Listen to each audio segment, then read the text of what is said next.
tema tahun 2025 adalah hidup yang berdampak. Tentu hidup yang berdampak baik melalui kebiasaan baik, karena kebiasaan kita akan mempengaruhi orang-orang di sekitar kita. Hari ini saya akan menyampaikan firman Tuhan dengan judul Akrab dengan Roh Kudus. Judulnya apa? Akrab dengan Roh Kudus. Tentu setiap kita punya sahabat atau teman yang akrab, yang karib. Atau ada yang gak punya teman akrab di sini? Gak ada ya? Semua punya teman akrab. Bahkan di grup-grup WA kita, ya kita masuk mulai dari grup WA TK, SD gitu ya, SMP, SMA, dan kuliah mungkin kalau yang kuliah.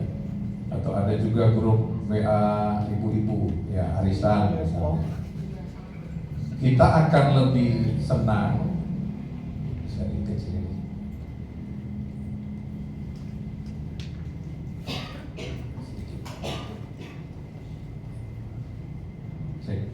Terlalu. Ya. Kita akan lebih senang tentunya untuk bersama-sama dengan teman kita yang akrab. Kalau misalnya ada 4 orang yang harus kita pilih untuk bersama-sama dengan kita, misalnya pergi ke satu tempat yang cukup jauh dan kira-kira beberapa hari, tentu Bapak Ibu Saudara tidak akan memilih teman yang biasa-biasa saja atau malah yang gak akrab. Ya, kalau ada 4 orang, pasti kita akan pilih ya teman yang akrab. Bahkan ketika dibentuk kelompok dalam setiap acara-acara, misalnya kalau ada ibadah padang, bentuk kelompok, ya ada orang-orang tertentu yang langsung bergeser untuk lebih dekat sama temannya yang akrab. Atau kalau dia tahu itu nanti akan ada perlombaan kuis, misalnya dia nyari habis, ya enggak, itu enggak maksudnya. Cari orang-orang yang udah terbiasa dengan dia, sehingga biasanya kalau dalam acara-acara retreat atau acara-acara tersebut, panitia berusaha untuk membagi kamar. Ya, wah, ya nggak ketemu dia katanya, nggak sama satu kamar sama dia, jadi merasa terpisah dari temannya. Kenapa? Karena merasa ada kenyamanan, ya ada chemistry yang terbangun. Nah, kenapa orang tersebut bisa akrab? Kalau kita tanyakan kepada para bestie atau orang yang bersahabat akrab, tentu mereka akan punya alasan yang kuat sehingga memilih ya untuk berteman dengan orang tersebut. Entah itu apa alasannya, tapi saya memberi kesimpulan bahwa orang itu bisa akrab karena terbangunnya sebuah hubungan. Nah, hubungan yang menyebabkan mereka saling tahu, saling mengenal satu dengan yang lain. Nggak mungkin ada orang-orang tiba-tiba akrab ya, kalau tidak pernah ada hubungan yang dibangun, tidak pernah ada saling mengenal satu dengan yang lain. Awalnya mungkin berteman biasa, tapi karena sering bersama-sama, ada hubungan terus-menerus, saling mengenal satu dengan yang lain, dan terus berusaha mengenal sehingga ada penerimaan satu dengan yang lain, maka terjalinlah yang namanya keakraban. Dan tentu hubungan itu juga bisa terbangun kalau adanya komunikasi yang dibangun ya. Dan tidak mungkin ada hubungan kalau tidak ada komunikasi. Jadi sebetulnya bukan berapa lama ya durasi kita berteman dengan seseorang, tapi seberapa intens, seberapa berkualitasnya kita membangun hubungan, maka itu yang akan mengarahkan atau menentukan keakraban kita. Nah, demikian kita dengan Roh Kudus, Bapak Ibu Saudara, dia adalah pribadi. Katakan bersama saya, dia adalah pribadi. 2, 3. Dia adalah pribadi. Dia adalah entitas yang bukan hanya sebagai roh yang melayang-layang. Dalam perjanjian lama memang Roh Kudus belum menyatakan pribadinya secara nyata, dan dia hanya bersifat temporer ya. Sewaktu-waktu dia datang memenuhi para nabi-nabi, para hamba-hamba Tuhan.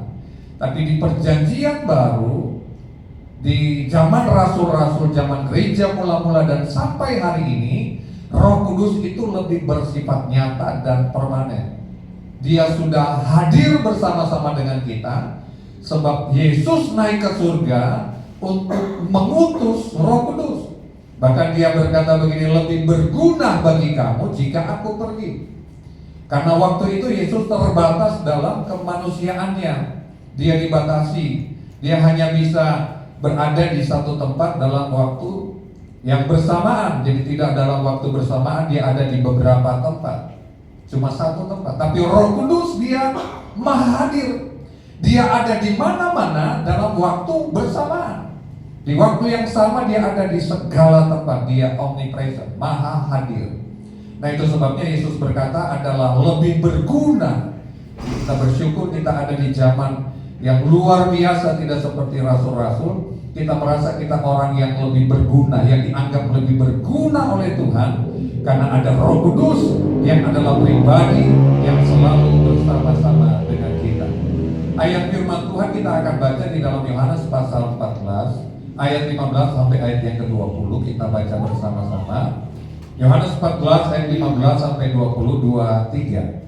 Jikalau kamu mengasihi aku, kamu akan menuruti segala perintahku. Aku akan minta kepada Bapa, dan Ia akan memberikan kepadamu seorang penolong yang lain, supaya Ia menyertai kamu selama-lamanya, yaitu Roh kebenaran. Dunia tidak dapat menerima Dia, sebab dunia tidak melihat Dia dan tidak mengenal Dia. Tetapi kamu mengenal Dia, sebab Ia menyertai kamu dan akan diam di dalam kamu. Aku tidak akan meninggalkan kamu sebagai yatim piatu. Aku datang kembali kepadamu. Tinggal sesaat lagi dan dunia tidak akan melihat aku lagi, tetapi kamu melihat aku, sebab aku hidup dan kamu pun akan hidup. Pada waktu itulah kamu akan tahu bahwa aku di dalam Bapakku, dan kamu di dalam aku, dan aku di dalam kamu. Katakan amin. Menarik di ayat yang ke-17, saya bacakan sekali lagi ayat yang ke-17, yaitu Roh kebenaran. Dunia tidak dapat menerima Dia, sebab dunia tidak melihat Dia dan tidak mengenal Dia. Baca bersama, tetapi 2-3. Tetapi kamu mengenal Dia, sebab Ia menyertai kamu dan akan diam di dalam kamu. Katakan amin. Wah, luar biasa ayat ini Bapak Ibu. Kalau dunia tidak bisa melihat Roh Kudus, tetapi dikatakan Yesus berkata bahwa tetapi kamu mengenal Dia, sebab Ia menyertai kamu dan akan diam di dalam kamu. Jadi dari pernyataan ini kita bisa mengambil sedikit kesimpulan dulu, jangan langsung semuanya. Sedikit kesimpulan bahwa kalau kita tidak bisa mengenal Dia, kalau kita tidak bisa melihat Dia, maka kita masih tergolong sebagai orang dunia. Karena kenapa? Sebab dunia tidak melihat Dia. Dunia tidak dapat menerima Dia, dan akibatnya dunia tidak bisa melihat Dia. Tetapi bagi kita yang percaya, saya dan saudara, kita mengenal Dia. Kenapa kita bisa mengenal Dia? Bukan hanya melihat, tapi mengenal Dia, sebab Ia menyertai kita dan akan diam di dalam kita. Katakan amin. Jadi Roh Kudus secara permanen sudah berdiam di dalam diri orang percaya. Namun yang menjadi permasalahannya adalah apakah kita masih tergolong sebagai orang dunia yang sama sekali nggak tahu, sama sekali nggak bisa melihat Dia, atau kita sudah termasuk orang percaya yang dimana hidup kita adalah tempat kediaman Roh Kudus, sehingga kita mengenal Dia karena Dia diam dan menyertai kita. Sebelum naik ke surga, Yesus menjanjikan akan mengutus Roh Kudus untuk menyertai kita selama-lamanya. Kalau Roh Kudus bersama kita, seharusnya kita mengenal dan makin akrab dengannya. Katakan amin. Nah, ini perlu kita sadari Bapak Ibu Saudara, Tadi dikatakan bahwa roh itu atau Roh Kudus, dia itu diam di dalam kita sehingga kita mengenal dia. Dan kalau orang mengenal, saya katakan tadi, akan berlanjut kepada sebuah keintiman. Bukan hanya sekedar mengenal, tapi lama-lama mereka akan menjadi akrab karena bersama-sama terus. Nah, bagaimana dengan Roh Kudus yang diam di dalam kita? Nah, itu sebabnya judul ini bukan hanya sekedar judul, tapi bagaimana kita mau sungguh-sungguh menjadi pribadi yang akrab dengan Roh Kudus. Kenapa? Karena yang mendiami diri kita itu adalah Roh Kudus. Jadi menjadi pertanyaan besar, kalau kita nggak akrab dengan Roh Kudus, kira-kira yang diami kehidupan kita itu Roh Kudus atau roh yang lain? Bapak Ibu Saudara yang bisa menjawab tentunya masing-masing. Kalau kita masih akrab dengan kehidupan duniawi, keinginan-keinginan daging, maka bisa dipastikan bahwa yang mendiami hidup kita itu bukan Roh Kudus. Gak mungkin. Sebab kalau Roh Kudus yang mendiami hidup kita, kita akan mengenal siapa Dia, dan kita akan sungguh-sungguh menyadari keberadaannya sehingga kita menjadi akrab dengannya. Dan kalau kita akrab dengannya, maka hanya apa yang menjadi keinginannya itu yang kita lakukan. Yang setuju katakan amin. Kalau kita akrab dengan seseorang saja, Bapak Ibu Saudara, kita berusaha semaksimal mungkin kalau bisa tidak melukai perasaannya.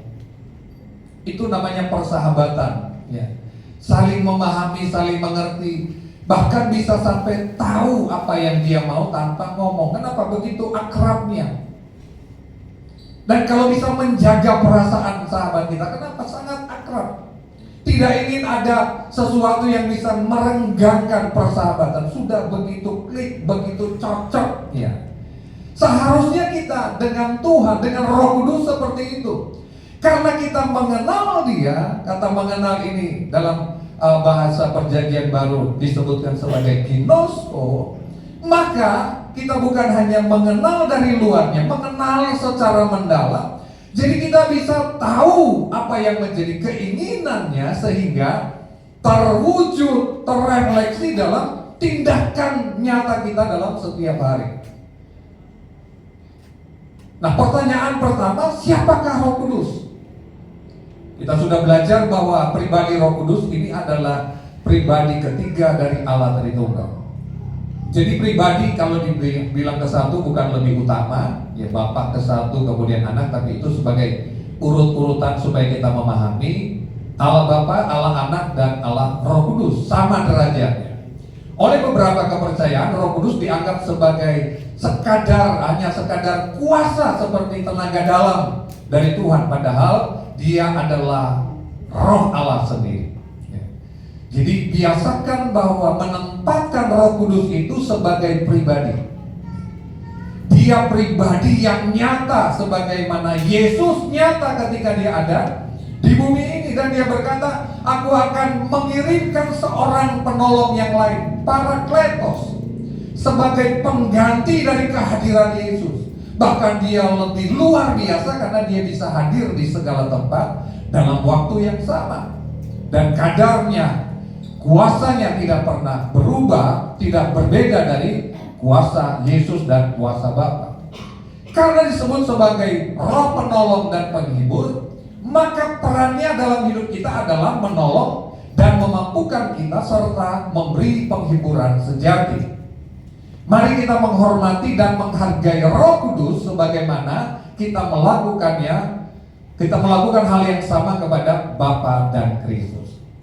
Mungkin kita belum terbiasa, tapi mari melatih diri bahwa yang ada bersama-sama dengan kita itu adalah kehadiran Allah dalam wujud Roh Allah atau Roh Kudus. Ajak berkomunikasi, ajak berdialog. Kondisi apapun kita, sampaikan itu kepada Roh Kudus. Dia pribadi yang sungguh-sungguh hidup, sungguh-sungguh nyata. Tadi di ayat-ayat berkata bahwa kita bisa melihat Dia karena kita mengenal Dia. Sebab Dia diam di dalam kita.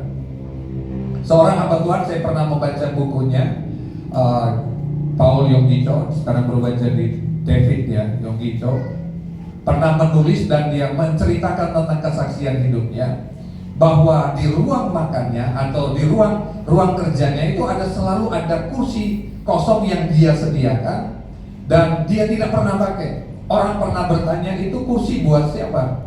Dia menjawab, itu kursinya Roh Kudus. Bahkan di meja makannya ada kursi yang selalu kosong, dan ketika semua orang duduk makan, kursi itu tidak terisi. Dan orang bertanya, untuk siapa kursi yang kosong itu? Dia bilang, ini untuk Roh Kudus.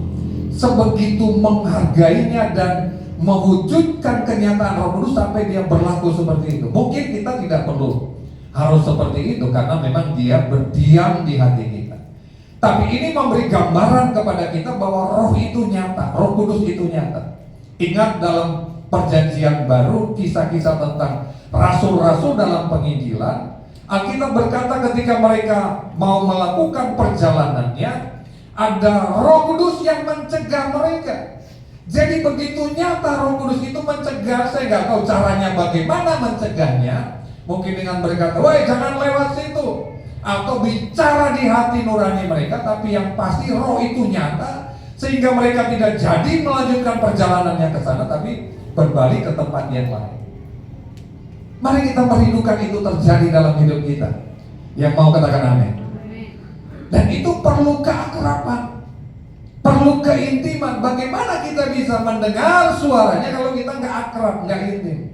Gambarannya kan selalu seperti hubungan suami istri. Suami istri yang intim, yang akrab itu akan saling memahami bahasa-bahasa, bahkan hanya berupa bahasa isyarat saja mereka sudah memahami. Kalau misalnya saya bertamu ke rumah Pak Bin batuk, Pak Bu Sari langsung buru-buru keluarin kopi gitu ya, minuman gitu ya, kopi keluar. Wah saya aneh juga ya, batuk sekali. Saya di rumah batuk berkali-kali gak pernah keluar kopi gitu. Mungkin bahasanya beda gitu. Ngobrol-ngobrol lagi, Pak Bin batuk lagi 2 kali. Bu Sari mendengar batukan itu dan tahu jangan cuma kopi gitu ya, harus ada pisang gorengnya. Mengerti. Saya nggak mengerti tapi Bu Sari mengerti. Kenapa? Karena mereka akrab. Mereka tahu dengan bahasa-bahasa hanya sekedar bahasa isyarat ya. Tapi ketika Pak Bin batuk berkali-kali, wah ini Bu Sari jadi tahu, ini tamu kok nggak tahu diri ya, nggak pulang-pulang gitu. Artinya segera disuruh pulang tamunya. Bahasa-bahasa begitu hanya bisa dipahami oleh orang-orang yang akrab. Dengan Tuhan, dengan Roh Kudus kita bisa tahu apa yang menjadi isi hati Tuhan, apa yang menjadi kemauannya waktu kita intim, waktu kita erat, waktu kita akrab dengannya. Pertanyaan yang kedua, bagaimana bisa akrab dengan Roh Kudus? Mungkin di bagian ini agak panjang sedikit dan tadi di ibadah pagi saya tidak sempat membahas di bagian ketiga. Nanti mudah-mudahan di ibadah ini saya bisa menyampaikan bagian yang ketiga karena itu juga sangat penting bagi kita semua. Nah, bagian kedua, bagaimana kita bisa akrab dengan Roh Kudus? Kita harus menyadari penyertaannya, sebab tubuh kita adalah bait Roh Kudus. Ini adalah jaminan penyertaan dan kemelekatan ya, keintiman kita dengannya. Ayatnya tadi di 1 Korintus 6 ayat 19, baca bersama 2-3. Atau tidak tahukah kamu bahwa tubuhmu adalah bait Roh Kudus yang diam di dalam kamu, Roh Kudus yang kamu peroleh dari Allah, dan bahwa kamu bukan milik kamu sendiri. Katakan amin. Tubuhmu adalah bait Roh Kudus. Hidup kita ini rumahnya Tuhan, rumahnya Roh Kudus. Jadi bait Allah yang sesungguhnya bukan lagi bicara secara fisik ya, bangunan, tapi bait Allah yang sesungguhnya itu adalah tubuh kita. Tubuh kita. Jadi nggak apa-apa, menghibur buat kita semua. Masih ngontrak juga nggak apa-apa. Katakan amin. Ini ayat penghiburan, kata-kata penghiburan. Karena memang bait Allah yang sesungguhnya itu adalah tubuh kita,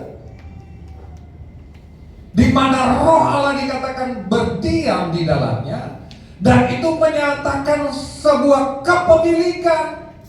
Kalau tubuh kita adalah bait Allah, maka tubuh kita ini adalah miliknya Tuhan.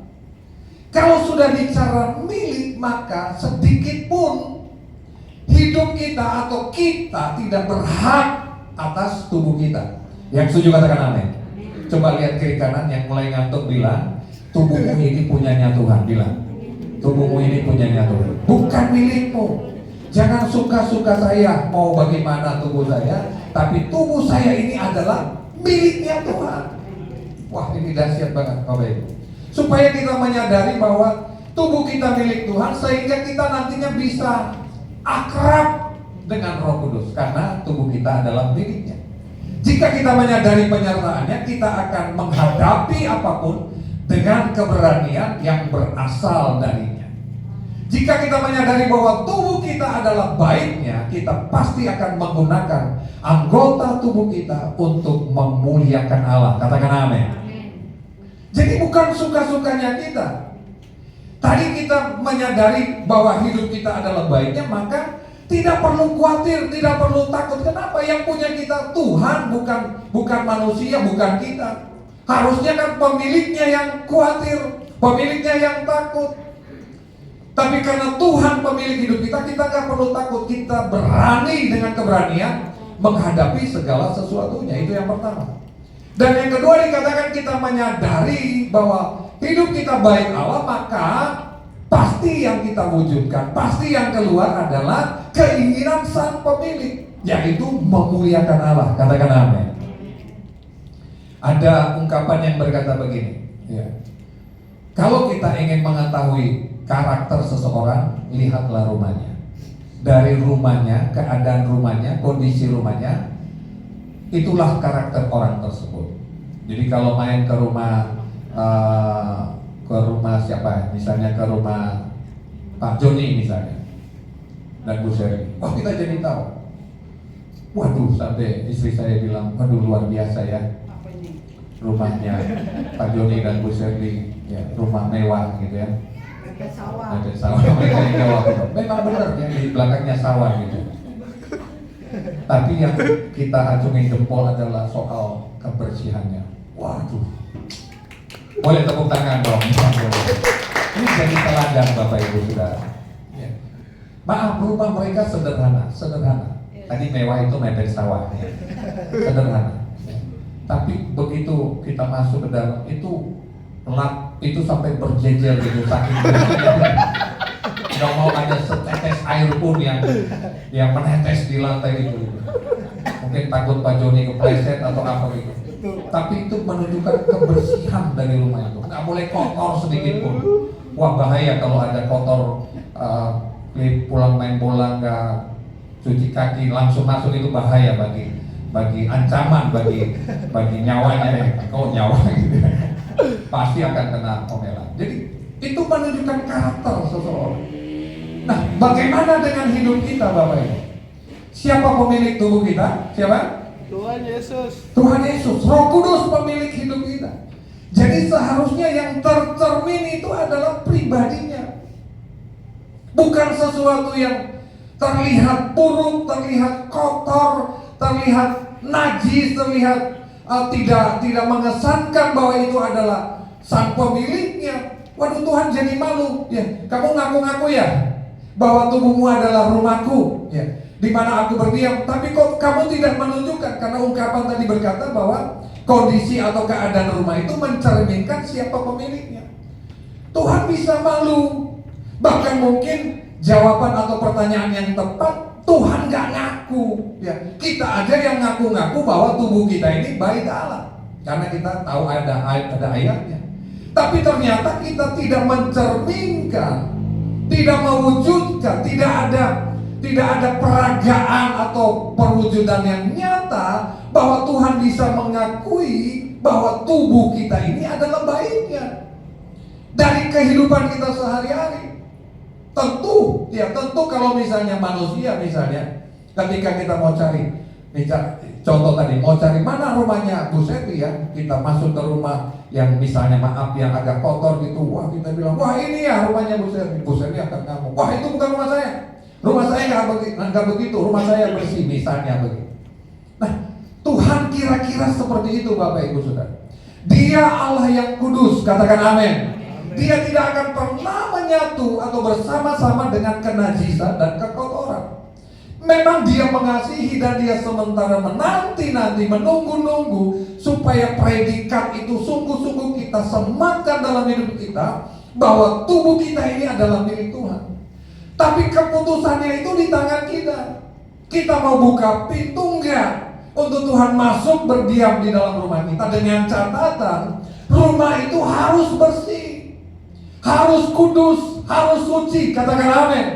Supaya Tuhan berdiam di dalamnya, sehingga yang keluar, yang terwujud itu adalah keinginan Allah memuliakan namanya. Dan orang melihat kehidupan kita, benar, ini orang tempatnya Allah berdiam. Kenapa? Dari kata-kata kita, dari tingkah laku kita, cara bercanda kita, semua tingkah laku kita menunjukkan memuliakan Allah. Dan Allah bilang, iya benar, dia adalah tempat di mana aku berdiam. Katakan amin. Bagaimana bisa akrab dengan Roh Kudus? Yang pertama, kita harus percaya dan menerima Yesus sebagai Tuhan dan Juru Selamat. Tidak mungkin kita bisa bilang akrab dengan Roh Kudus tanpa menerima Yesus sebagai Tuhan dan Juru Selamat. Sebab Alkitab berkata bahwa orang yang bisa percaya kepada Yesus itu karena dikerjakan oleh Roh Kudus. Tapi sebaliknya, kita harus menerima Yesus yang adalah pengutus dari Roh Kudus itu. Jadi kita bisa akrab dengan Roh Kudus kalau kita percaya Yesus, terima dia sebagai Tuhan dan Juru Selamat. Bukan hanya sebatas percaya di pikiran kita, percaya di hati kita, tapi percaya kita harus ditunjukkan lewat perbuatan kita sehari-hari. Yang setuju katakan amin. Itu sebabnya Alkitab berkata, iman tanpa perbuatan sia-sia. Iman tanpa perbuatan mati, tidak ada gunanya. Jadi kita tidak hanya bisa berkata bahwa saya percaya Yesus Kristus sebagai Tuhan dan Juru Selamat, saya terima dia dalam hati, tapi harus ditunjukkan dalam perbuatan nyata kita setiap hari. Itu iman yang disertai perbuatan, bukan hanya di pikiran dan di hati kita, tapi lewat perbuatan nyata. Yang kedua, kita harus taat pada firman Allah.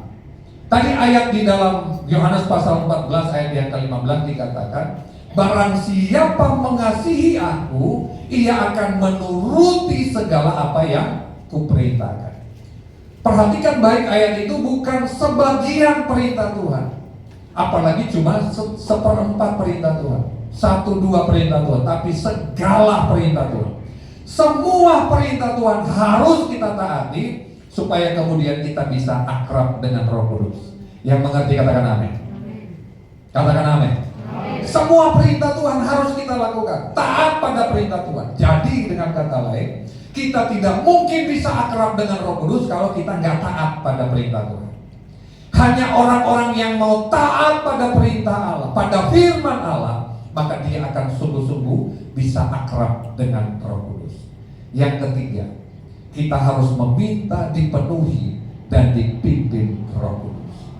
Tidak hanya sebatas dipenuhi. Banyak orang berhenti sampai Tuhan penuhi saya dengan Roh Kudus. Tapi tidak banyak orang yang berkata, Tuhan pimpin saya, Roh Kudus pimpin langkah saya. Kenapa Bapak Ibu Saudara? Tuhan itu sudah terlanjur memberikan kepada kita yang namanya free will, kehendak bebas. Dia tidak pernah mau melakukan pemaksaan, dia tidak pernah mengingkari kenyataan pribadinya. Dia tidak mau melanggar apa yang telah dia putuskan untuk merampas kembali kita, mengendalikan kita sepenuhnya. Enggak.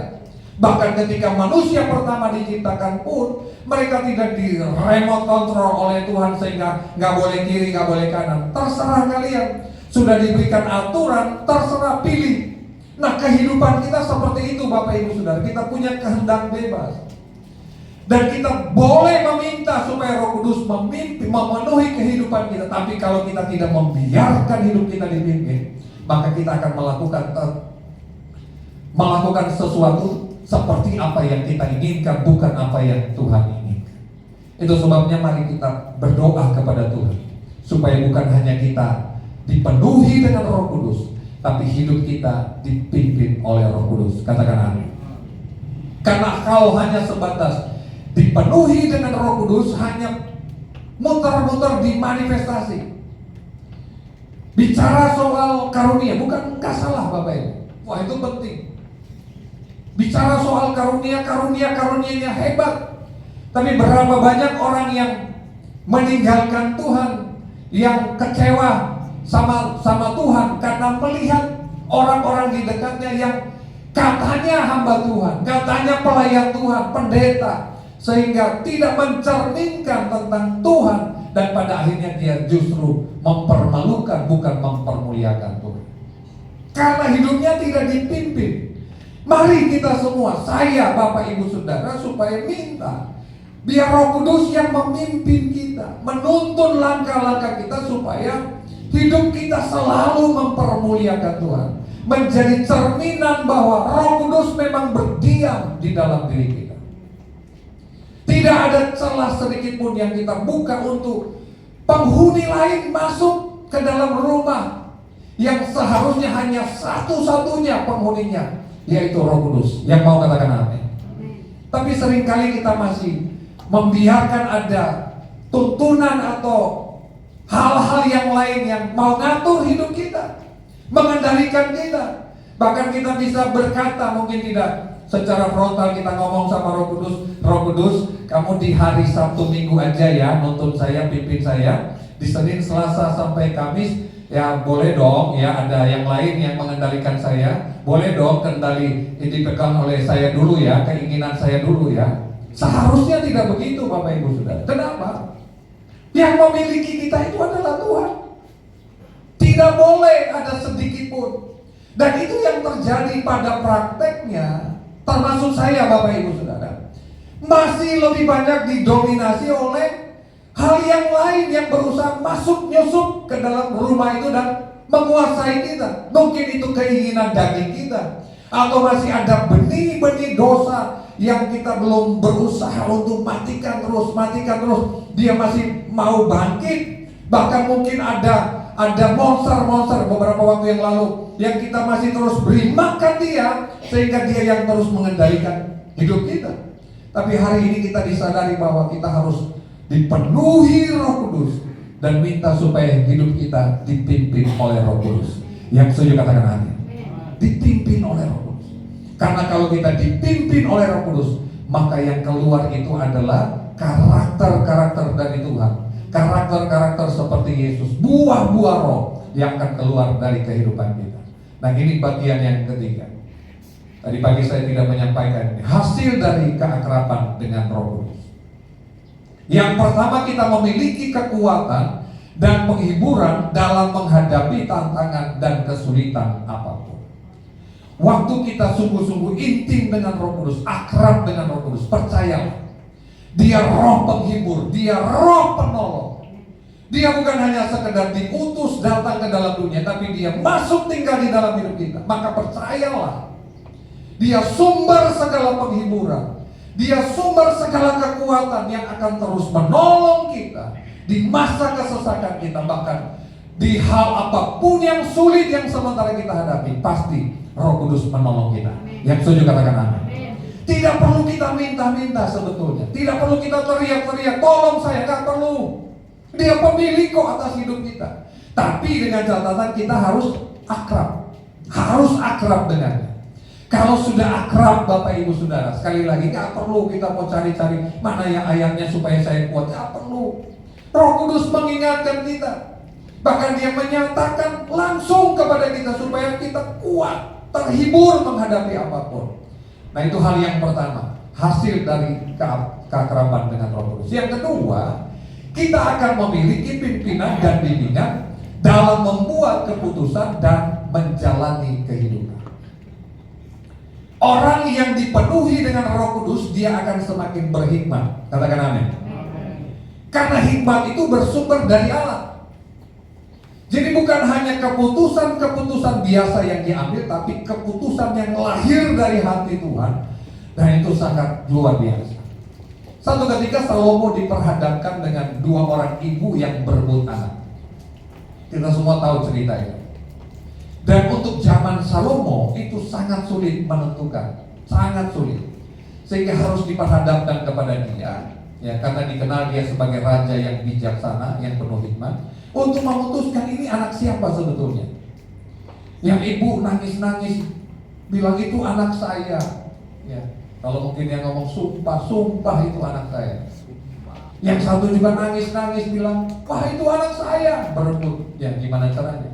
Nggak tahu perebutan anak ini terjadi di mana, entah di rumah sakit Primaya atau di mana gitu ya. Tapi yang pasti Sarah belum kerja waktu itu. Ya. Wah sulit kan? Kalau terjadi di rumah sakit langsung, ayo kita tes DNA gitu, gampang gitu ya. Ini di zaman itu nggak ada. Tapi Salomo dapat hikmat dari Tuhan. Dia bilang, udah gini aja, karena semua mengaku, bagaimana kalau kita bagi dua anaknya? Waduh, anaknya mau dipotong dua, yang ibu yang satu senang. Ya udah, ya saya bagian atas, mungkin belanya supaya adil dari kepala gitu ya. Saya samping kiri, saya samping kanan gitu ya. Si ibu yang satu langsung nyeletuk, wah langsung ketahuan kalau kau udah pasti kamu bukan pemilik. Kamu dengan teganya membiarkan anak itu dibelah untuk dibagi. Tentu pemiliknya ini yang gak tega. Karena yang ibu satu bilang udah gak usah kasih aja sama dia. Wah ini pasti pemiliknya. Bisa ketahuan kenapa ada hikmat. Nah dalam kehidupan nyata kita ada keputusan-keputusan yang sulit untuk kita putuskan Bapak Ibu. Atau mungkin kita sembarang memutuskan, sehingga pada akhirnya kita mendapatkan hasil dari keputusan yang salah itu. Kita menuai hasil dari keputusan itu. Kenapa kita tidak mendapatkan tuntunan dan bimbingan Roh Kudus? Kenapa kita nggak dapatkan? Karena kita nggak akrab dengan Roh Kudus. Orang yang akrab itu apa-apa nanya, ya nanya terus. Ya kalau anak akrab sama orang tuanya, sampai mau pakai sepatu dia nanya, ya saya pakai sepatu warna apa ya? Apakah kiri semua atau kanan semua gitu? Ya nggak itu, nggak ada pertanyaan itu. Tapi nanya apa-apa nanya. Kita dengan Tuhan harus begitu. Keakraban itu akan menunjukkan kita akan terus bangun komunikasi. Tuhan, saya mau memutuskan ini gimana ya Tuhan? Ya, saya mau pilih pasangan hidup. Kira-kira yang mana ya Tuhan? Yang hidup mancung atau yang kurang mancung atau yang terserah gitu.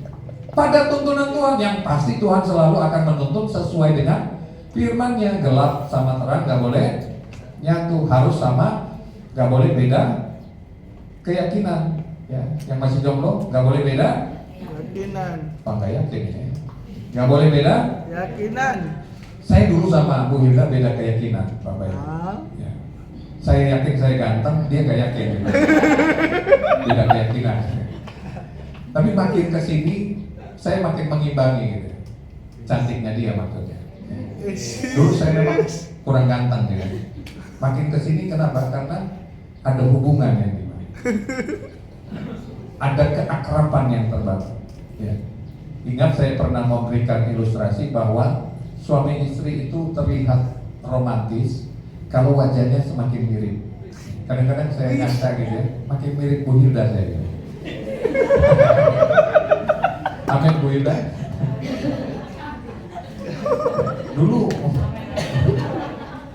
Dulu saya agak tirus gitu ya. Pokoknya makin mirip lah ya. Sehingga kalau Bapak Ibu Saudara lihat opa-opa sama oma-oma jalan gitu, kok kayak adik kakak gitu ya. Kayak mirip kan. Padahal mereka pariban, bukan. Bukan. Padahal nggak ada hubungan darah gitu. Jadi di atas 25 tahun terlihat romantis kalau wajahnya semakin mirip. Ini sudah diteliti ya. Ini penelitian di Amerika Bapak Ibu Saudara. Ya. Jangan sampai orang lihat suami istri jalan, kok kayak abang adik gitu ya. Kalau suaminya sendiri kok kayak abang-abang ya? Enggak. Harus terlihat mirip. Karena Alkitab di Amsal berkata, seperti engkau berpikir demikianlah engkau. Jadi semakin kita menyatu, semakin kita bersama-sama, semakin kita akrab dengan Roh Kudus, akan semakin mirip kita dengannya.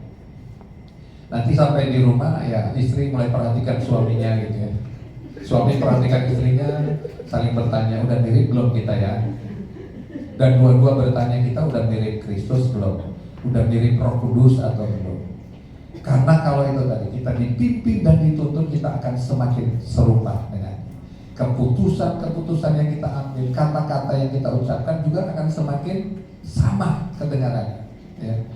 Tone-nya oktavnya juga akan semakin sama. Wah, kalau dulu istri itu kalau belum waktu masih sendiri gitu ya, wah kalau panggil seseorang teriak-teriak, begitu menikah gitu, wah ketemu suaminya yang mencerminkan Kristus, sama-sama lembutnya gitu. Jadi semua disamakan, diseragamkan, bukan dibuat-buat sama gitu ya, semakin mirip. Kenapa? Karena ada keakraban. Ini jelas kenapa? Karena Roh Kudus yang menuntun, ya, bukan roh yang lain. Roh Kudus yang menuntun kehidupan kita. Yang berikutnya adalah kita akan memiliki buah-buah Roh Kudus. Itu harus menjadi kepastian Bapak Ibu Saudara. Kita nggak bisa bilang bahwa kita akrab dengan Roh Kudus kalau tidak ada buah yang keluar. Dan buah Roh Kudus kita tahu semuanya di Galatia 5 ayat 22-23. Kasih, sukacita, damai sejahtera, kesabaran, kemurahan, kebaikan, kesetiaan, kelemah lembutan, dan penguasaan. Itu harus. Kalau hari ini mungkin baru satu, nggak apa-apa. Jangan nyerah. Wah, nggak ada Roh Kudus nih di dalam. Karena kembali lagi kita yang harus berjuang. Saudara mau berjuang, amin? Amin. Kita yang harus berjuang. Karena dalam diri kita ini kan masih ada daging yang harus terus dimatikan. Matikanlah keinginan dagingmu. Paulus berulang-ulang katakan, hiduplah oleh Roh supaya keinginan daging kita itu menjadi mati. Terus kita yang harus berjuang sampai 9-9-nya itu keluar. Waduh, luar biasa. Kalau 9-9-nya itu keluar, kita jarang udah nggak nginjak bumi Bapak Ibu. Sedikit terbang gitu. Manusia kudus, dan itu harus kita raih. Karena Alkitab juga menyebutkan bahwa kita ini manusia Allah. Yang percaya katakan amin. Manusia Allah itu bukan asal-asal Tuhan ngomong. The man of God itu harus terjadi dalam hidup kita. Dengan catatan ini kita akan mengeluarkan buah-buah, bahkan sampai sempurna, sama seperti Bapa di surga yang adalah sempurna. Yohanes pasal 14 ayat yang ke-26 kita baca bersama-sama. Yohanes 14 ayat 26, 2-3. Tetapi penghibur yaitu Roh Kudus yang akan diutus oleh Bapa dalam namaku, dialah yang akan apa? Mengajarkan segala sesuatu kepadamu dan akan mengingatkan kamu akan semua yang telah kukatakan kepadamu. Ini fungsi Roh Kudus yang mengajarkan dan mengingatkan kita. Bagaimana mungkin kita bisa diajar dan diingatkan kalau kita nggak akrab sama Dia? Nah, itu sebabnya hasil dari keakraban akan terus dilakukan oleh Roh Kudus. Dia akan terus mengajar dan mengingatkan kita. Sesudah diajar kebenaran Kristus, kita selalu diingatkan akan kebenaran, supaya ketika diperlukan kita dapat memahami dan menggunakannya kembali.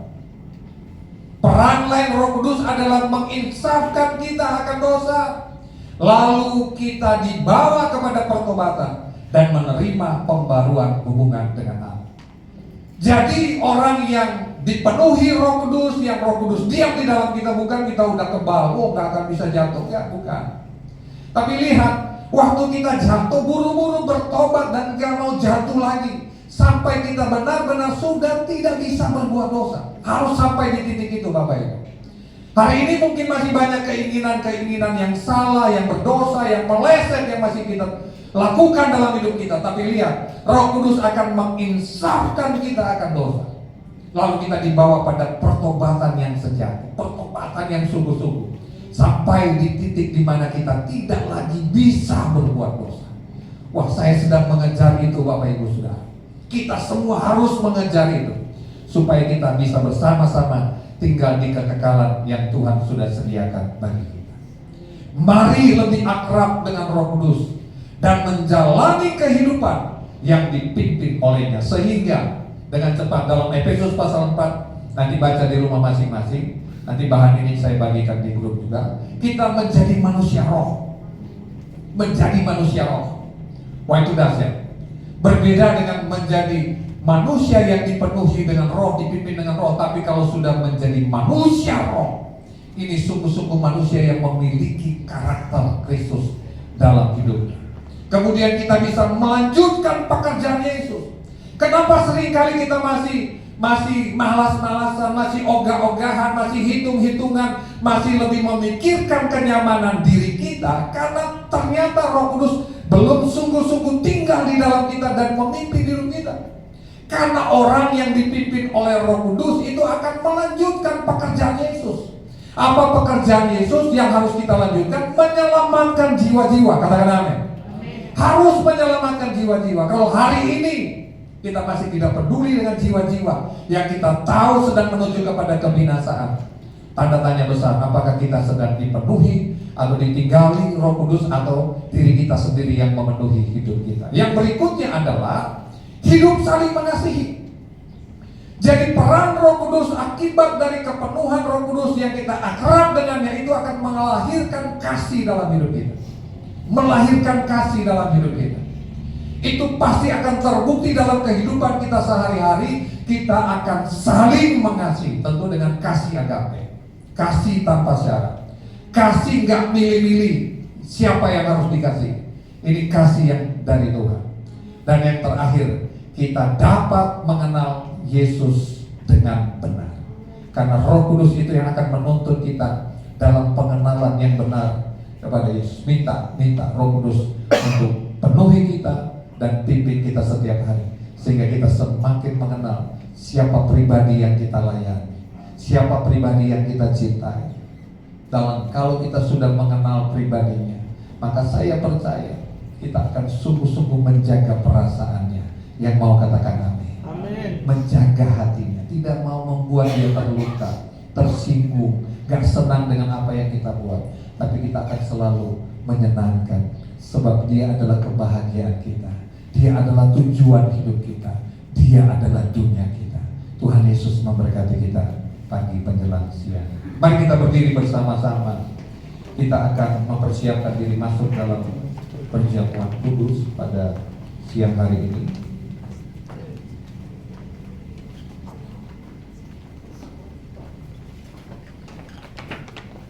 Terlalu besar kasih-Mu Bapa. Pengorbanan-Mu bagi kami. Engkau rela mati, Engkau rela berkorban bagi kami untuk menyelamatkan kami. Dan Engkau juga bangkit dan naik ke surga. Dan setelah Engkau naik, Engkau mengutus Roh Kudus sebagai penolong yang menghibur, menguatkan kami. Kami tidak sendirian. Kami ditolong oleh Tuhan. Kami dimampukan oleh Tuhan. Bukan hanya soal penyertaan, bukan hanya soal penyediaan, bukan hanya soal kebutuhan-kebutuhan, kesembuhan, ketenangan-ketenangan, penghiburan yang kami alami, tapi kekuatan untuk kami hidup taat kepada-Mu Tuhan. Untuk kami melakukan hanya apa yang menjadi kehendak dari pemilik kehidupan kami, yaitu Roh Kudus, yaitu Allah Bapa Elohim yang diam di dalam kami. Terima kasih Tuhan, mampukan setiap kami. Hari ini kami mau bersekutu dengan tubuh dan darah yang ditunjukkan oleh roti dan anggur ini. Layakkan kami, kuduskan kami, biar setiap kami memahami bahwa ini adalah alat anugerah Tuhan yang di dalamnya kami sungguh-sungguh menghargai. Kami harus memeriksa diri, kami harus datang minta ampun kepada Tuhan, dan kami mau berjanji menjaga hidup benar, hidup kudus, hidup suci, supaya perjamuan ini bukan menjadi kutuk bagi kami, tapi menjadi berkat bagi kami. Terima kasih Tuhan, terima kasih Bapa. Kami bersyukur. Terlalu besar kasih-Mu Bapa. Petugas perjamuan boleh ke depan. Kau berikan bagiku terlalu mahal, terlalu mahal. Darah-Mu Yesus tercurah untuk menebus. Terlalu besar, terlalu besar kasih-Mu Bapa. Pengorbanan yang Kau berikan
atas hamba-hambamu yang akan melayani, bahkan atas kami semua ya Tuhan.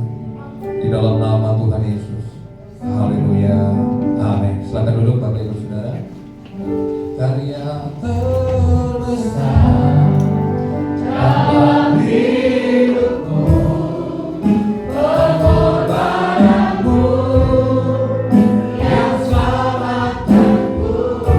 Oh, Engkaulah yang tak ternilai, yang ku miliki dan ku hargai. Karya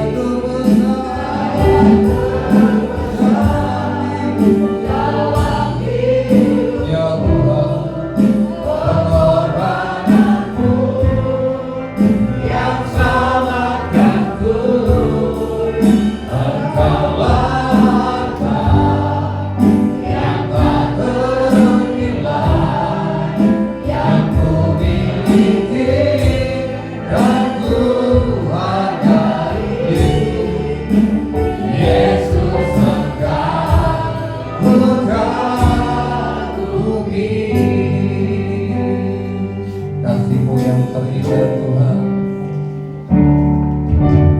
kasih yang terindah, hati yang mulia, hati yang mulia, hanya ku temukan di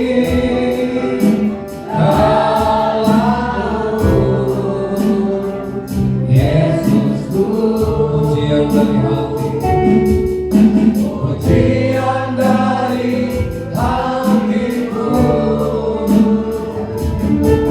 selalu di setiap waktu. Amin. Tiada pernah berubah kasih-Mu. Karya terbesar dalam hidupku, pengorbananmu yang selamatkanku. Engkaulah yang tak ternilai, yang ku miliki. Mari kita berdiri bersama-sama. Karya terbesar dalam hidupku, pengorbananmu yang selamatkanku. Engkaulah yang tak ternilai, yang ku miliki dan ku hargai. Karya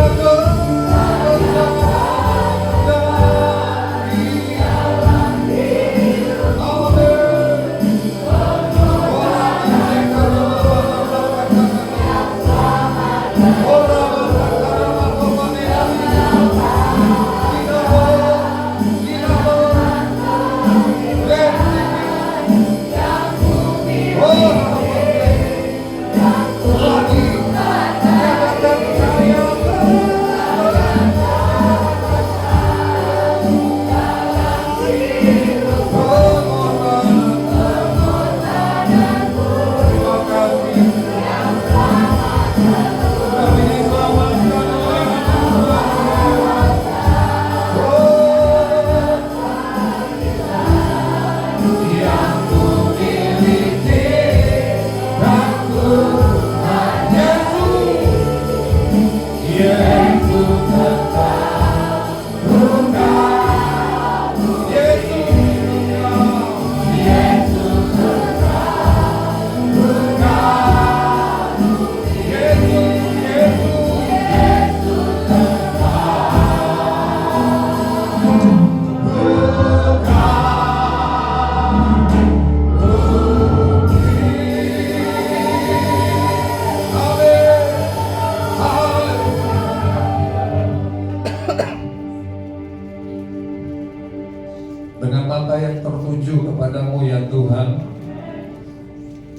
yang mau mati tergantung di kayu salib untuk menyelamatkan kami. Darah-Mu dicurahkan dari ujung kepala sampai ke ujung kaki. Tidak ada bagian-Mu yang dalam tubuh-Mu yang tersisa ya Tuhan. Semua terluka, supaya tidak ada bagian dalam hidup kami yang terluka. Sebab oleh percaya kepadamu kami disembuhkan oleh Tuhan. Kami disembuhkan secara fisik kami disembuhkan hati kami, bahkan semua hal dalam hidup kami disembuhkan oleh Tuhan. Tidak ada lagi kutuk yang mengikat kami di dalam nama Yesus. Kutuk keturunan kami putuskan dalam nama Yesus. Kutuk sakit penyakit kami patahkan dalam nama Yesus. Kutuk dosa kami putuskan dalam nama Yesus. Sebab darah-Mu berkuasa atas kami. Terima kasih Tuhan. Kami akan bersekutu dengan roti dan anggur yang menunjuk tentang hidup-Mu yang mau terpecah dan tercurah bagi kami. Mari angkat roti di tangan kanan. Sebelum makan, dengarkan firman Tuhan. Sebab apa yang telah kuteruskan kepadamu kalau aku terima dari Tuhan, yaitu bahwa Tuhan Yesus pada malam waktu Ia diserahkan mengambil roti, dan sesudah itu Ia mengucap syukur atasnya. Terima kasih Tuhan. Ia memecah-pecahkannya dan berkata, inilah tubuhku yang diserahkan bagi kamu. Perbuatlah ini menjadi peringatan akan aku. Bukankah roti yang ada di tangan kanan Bapak Ibu Saudara adalah persekutuan dengan tubuh Kristus? Katakan amin. Makan dalam nama Tuhan Yesus.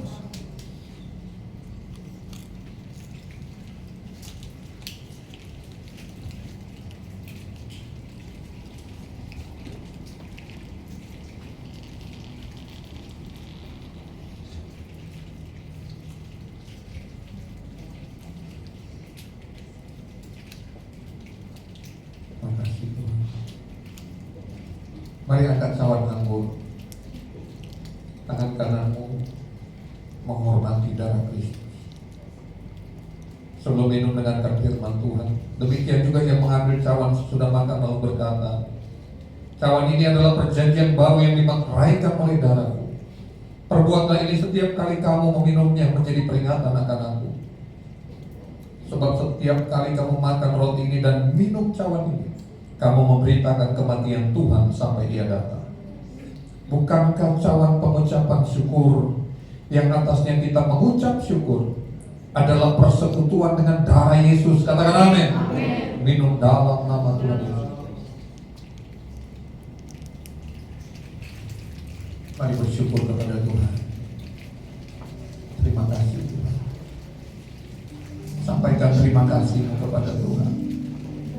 Terima kasih Tuhan. Kamu renain aku cinta dalam mata. Ini kami yang bersyukur ya Tuhan, buat pengorbananmu, buat tubuh dan darahmu ya Tuhan, buat anugerah keselamatan yang Engkau berikan bagi kami. Terima kasih Tuhan. Terima kasih Tuhan. Terima kasih. Terima kasih. Terima kasih Tuhan.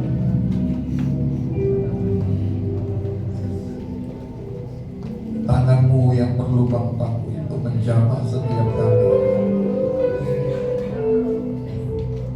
memberi kekuatan kepada kami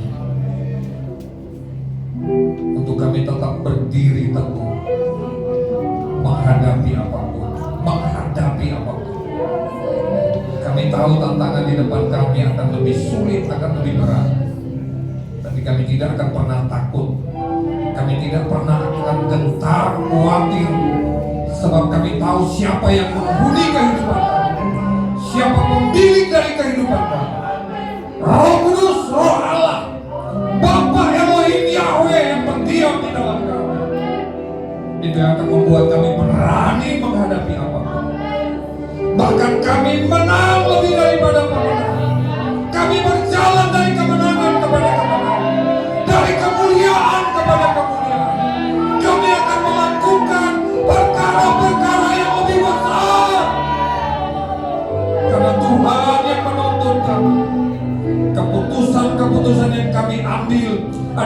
keputusan yang tepat dan benar, yang sesuai dengan hati Tuhan, yang sesuai dengan keinginan-Mu Tuhan.